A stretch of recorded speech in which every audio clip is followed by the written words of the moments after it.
In this video, we will conclude our study of Chapter 9. We will be conducting hypothesis testing on two dependent samples, or matched pairs.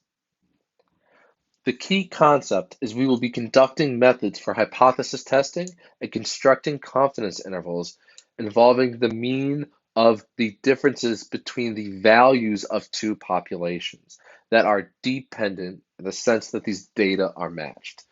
So no longer are we taking the mean of one sample and the mean of the other sample and talking about testing a claim on those two different means. Here, we will be finding the difference between each matched pair and doing a hypothesis test on the differences themselves. So our objective, again, is to do the full method of hypothesis testing using the differences from each dependent sample and then construct a confidence interval from the two dependent samples or the matched pairs to construct a confidence interval estimate of the mean of the population of such differences. What we want to emphasize is even though we still have two different samples, what we are doing is not looking at them independently. In this section, these two samples are dependent. There is one buddy for every sample pair. What that means is we can do a hypothesis test not on each individual sample, but on the difference between every single matched pair. So what we're going to do is really this section will feel a lot like the section of 8.3. But now we are doing this hypothesis test again on the difference D between each matched pair. And so that means we can have a mean of each matched pair. We'll have a mean value for the differences of each sample, a mean value for the differences of the population, a standard deviation of the differences for each paired, and a number of pairs of sample data. Just as with all hypothesis testing, we need a test statistic. Because we're dealing with mean, our test statistic will fall from the student t distribution.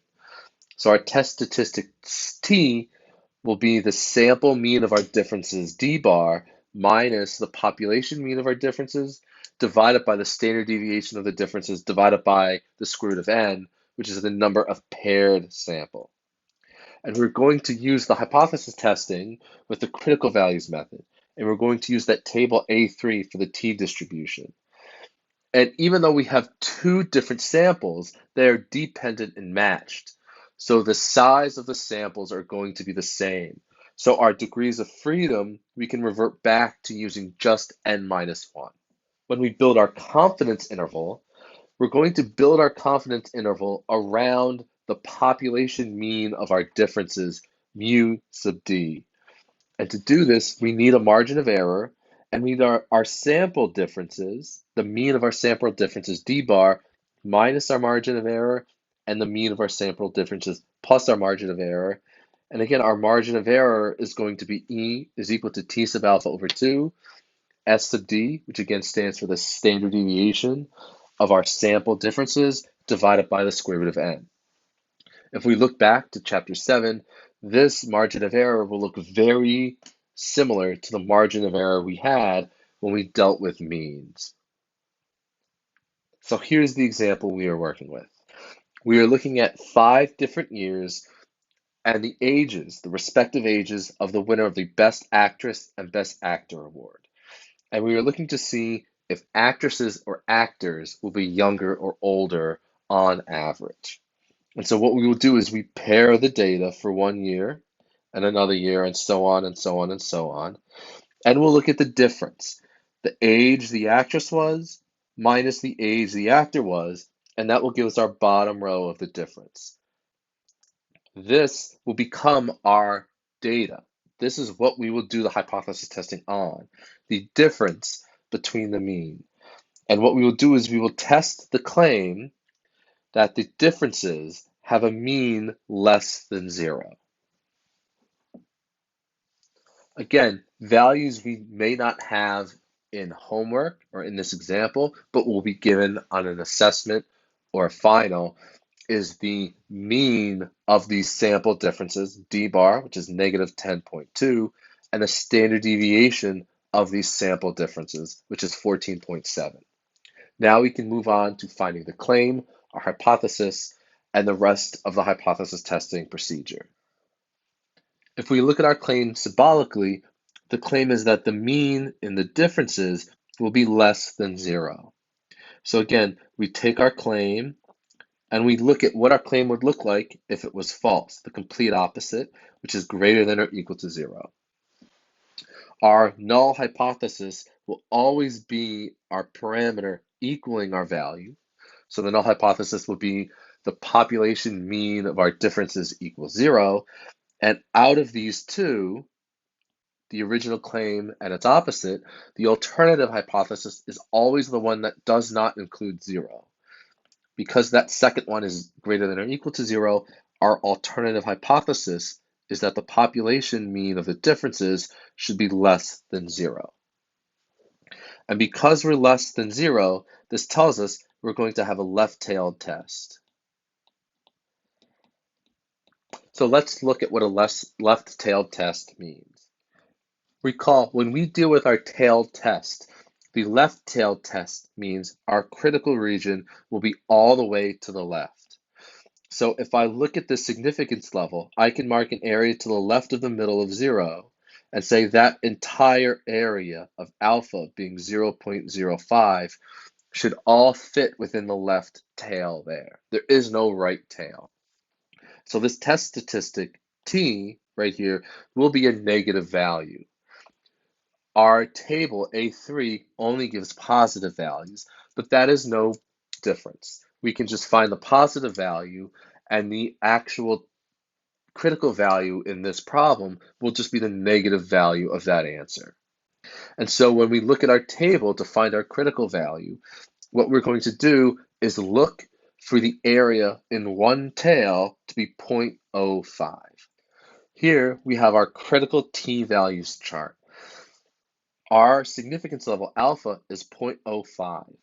And because we have a left tail test, I want that area all to be in one tail of 0.05. So I will look down this fourth column.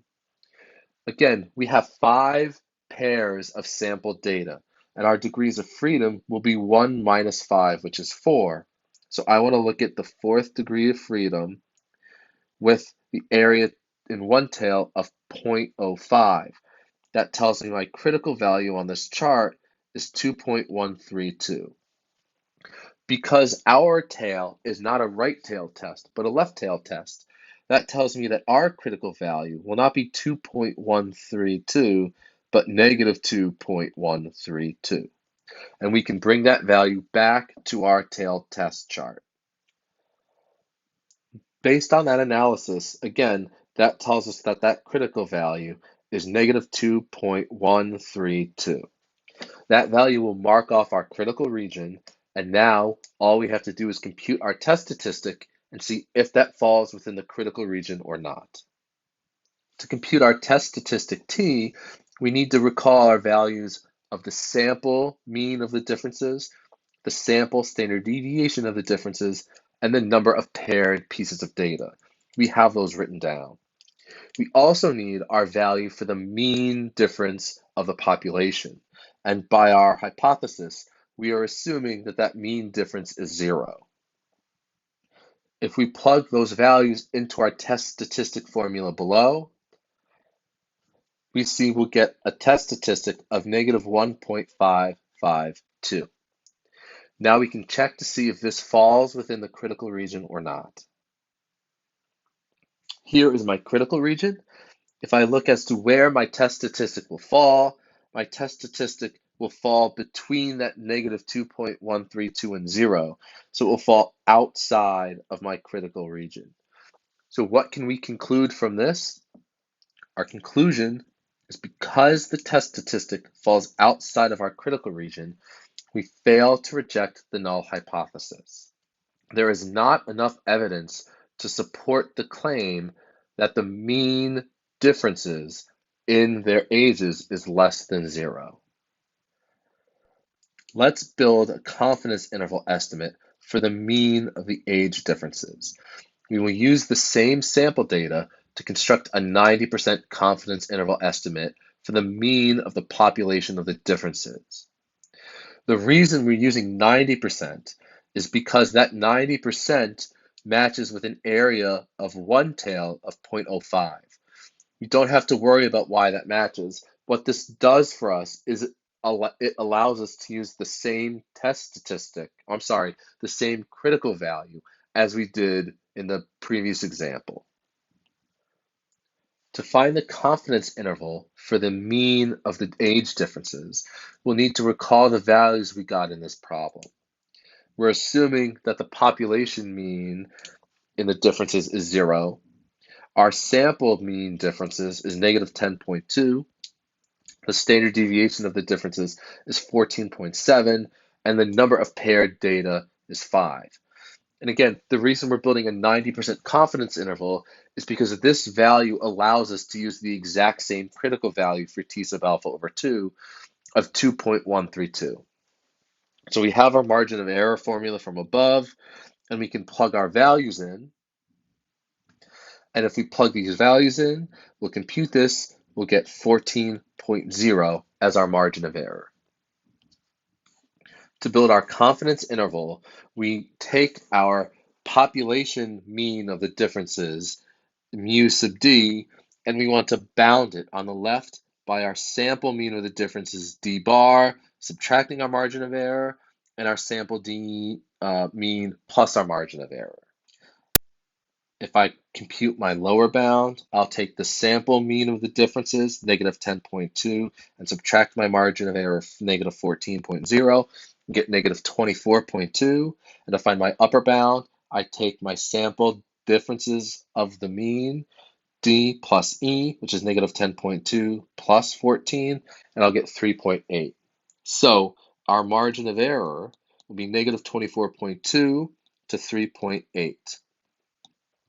That will give us our 90% confidence interval around the mean of the differences.